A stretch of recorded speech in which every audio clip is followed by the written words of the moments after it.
Hello mga pokpok! Sabahan nyo nga ako ngayong araw. Ay hindi na pala to ngayong araw dahil nga linggo pa to nangyari mga bakla. Syempre, lagi na lang ako nakabideo para sa inyo, no?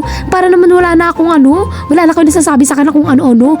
At ayan na nga, palis na kami. Nagpalit ako ng damit kasi nga nakikita na talaga yung utong ko doon. Bumababa talaga yung damit na yun sa akin. Kaya naman hindi ko na ginamit, bakla. Pagkatapos namin, nagpalit nga ako ng damit, diba? Tapos sinispray ko na yung pekpek ko kasi ayoko nang baho yung pekpek ko, no? Dinala ko itong mga damit ko na binibenta ko sa taga-angono ako. Pero wala nang bumibili, kaya naman ginawa ko, pinamigay ko na lang sa mga pinsan ko. Ang gaganda pa naman yan, mga putang ina nyo, ayaw nyo bili na, bahala kayo dyan. Dapat talaga, pupunta yung mga pinsan ko dito sa bahay, kaso sabi ko naman, wag na sila pumunta at ako na ang pupunta sa kanila, maghahatid sa kanila at sumama na rin sila sa pagpopokpok ko ngayong araw. At ayan nga, may camera tong kapatid ko na ang ganda mga bakla, kaya naman nakipicture ako kasi ang nostalgic ng dating niya mga bading, parang sinaunang pokpok, pero umuurong ang bilat kapag nandyan na ang rumaragas ang titi. Mabuntis na ang lahat, wag lang ang pekpek ko at ayoko talaga mabuntis, mamatay na lang ako ng walang anak. Bigyan mo naman ako ng isang anak, Lord, yung bakla, gusto ko na bakla, masaya kapag may bakla. At ayun na nga mga bading, nasundo na namin ng mga pinsan namin at hindi muna makakasama tong shibuli bumbum na pinsan namin. Pero wag ka mag-alala kasi kasama naman namin ang iyong kapatid na shibuli bumbum shikilagabi. Hindi siya makakasama sa amin ngayong araw dahil nga may work siya. Sayang, magpupokpok pa naman kami. Alam ko malaki bigayan dito eh. At sa likod nga umupo tong pinsan ko, pagtingin ko putang ina, nag-i-emote na tong tomboy na to. Hindi ka siguro na finger kagabi. Lang putang ina, tigilan mo yung pekpek mo, baka makurot-kurot ka yan kapag nalaman ko ganyan-ganyan ha. At ayan mga bading, gumoravels na kami. Dapat talaga ang punta namin ay sa Italia lang, dyan sa may Muson. Kaso nauwi kami dito mga bakla. Italia, pero bakit may mga engkanto na dito? Dapat talaga ang makaganapan niyang araw na yan ay maghaharap kami ng overview tapos pwedeng kainan. Kaso tong tatay ko nakalimutan yung pwedeng higaan at pwedeng upuan. Alam niyo yung malaki na higaan na pwede talagang kahit ano pwedeng gawin, kahit maggugulong-gulong kantuta. Pinipigilan ko yung sarili ko mag-usap-usap ng ganyan kaso hindi ko talaga mapigilan. Eto, pagkatapos na itong video na to, wala na, bawal na ako magsalita ng kahit na ano, basta tahimik ako, okay yung bunganga ko, wala na akong sinasabi na kung ano-ano, basta ito, pakinggan nyo na lang. 1, 2, 3, pasok ka na girly chi! Hello mga kapokpok!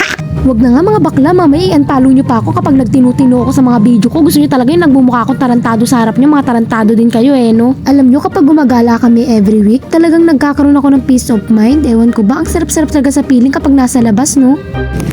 Ipaprank natin yung bobo namin pizza.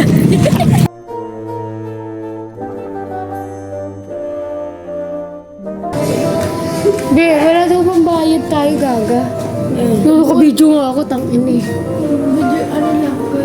Wala daw kasing bariya. May sampo ako dito. Sampo daw. Hindi 10 kada tao. Basta ako may babayad ako. Ikaw wala. Ikaw wala. Ipaprank nga namin siya na wala kaming pambayad pero pukin ang ina, may barya pala sa bulsa ang deputa. Pabalik na nga kami niyan kasi uuwi na rin kami dahil nga tapos na kami kumain at wala na kaming pagpupokpokan dito. Hindi naman kami makakapag-karaoke dito, no?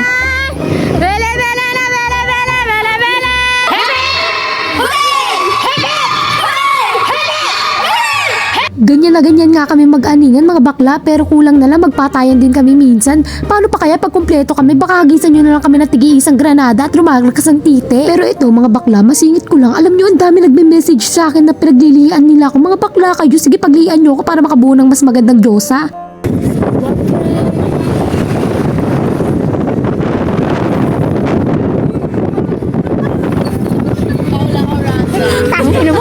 Basag moment talaga tong mga pinsan ko no? Hindi na ako magmo-moment magkasama kayo, mga hayop kayo. At ayan, nakarating na nga kami sa Italia at dito kami mag-aasik ng kapokpokan at ng kaingayan. Syempre no, hindi pa kami mag-iingay. Pag nagsama-sama kami, baka ma-menopause kami. Menopause, di ba walang regla yun? Baka ano na lang kami, bakla, ma-orthopedic. Ay, di ba bali yung katawan nun? Ay, basta bahala na. Kapag hindi kami nakakapag-ingay, para kami nangingisay. Tingnan nyo naman ng view, mga bakla. Gusto ko mag-overnight dito para naman maghanap ako ng nagkakantutan dyan sa may mga gilid-gilid.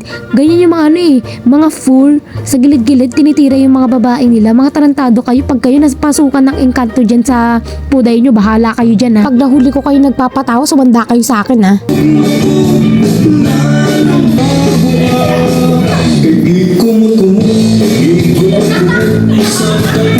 Kunin ko muna isang charger dahil nga isa lang yung naka-charge na mic. Mag-iingay kami dito, hindi pwede hindi kami mag-iingay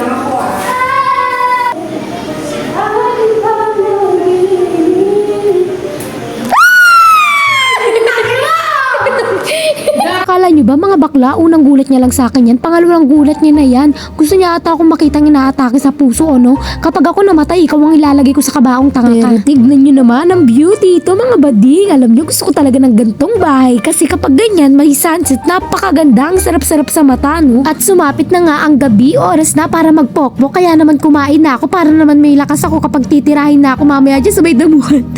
Lang, ayoko mapasukan ng engkanto yung puki ko, no? At syempre habang kumakain, hindi mawawala ang chismis, kundi ang mas masarap na ulam ay pagchikahan ng kapwa mo kapamilya. Lang, piliin nyo laging maging masaya at huwag kayo mangingilam ng buhay ng may buhay.